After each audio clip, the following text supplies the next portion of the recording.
Goeie.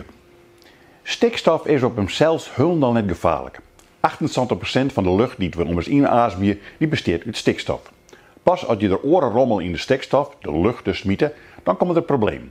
Uitlaatgassen van fabrieken en auto's, die maken er stikstofoxiden van. Rare rommel.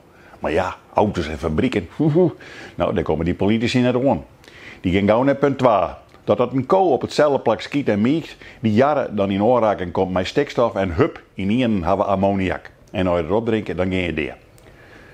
Politici zeggen dat we dat maar op één wijze oplossen kunnen, die kool mag net meer skieten en mieken. Dus geen kei meer. En wij, als traditioneel volkje, zitten hier in Friesland dan met 5000 lege plaatsen. Aan de andere kant komt er dan zelfs wel legio greidevoels die het ammoniakvrije aaien liggen. En als we die greiden tenminste net volbouwen met huizen, asielziekencentra, fabrieken, autodieken en oerstallige treinen. De landelijke politiek die docht het, zat ze het al zien hier doch, de zaak verneuken. Ze zeggen dat de meeste kei voortmatten. Maar VVD en CDA weten al lang dat ze dat er in haar eigen partij net terugkrijgen zullen.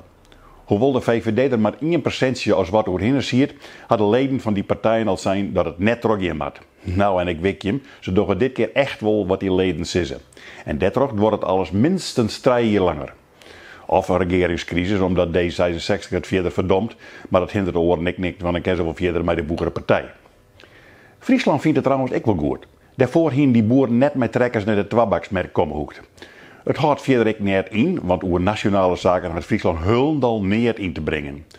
Als het net zo gevaarlijk weer, dan zoen je om te bemiegen wijzen wat er daarna badde. Want toen zijn D66 en de ChristenUnie van jou, die trekkers die hier net komen mochten, want er stiert dan een hek voor. Ach, nou ja, zulke lui weten net niet eens dat de koos kiet als de bollen.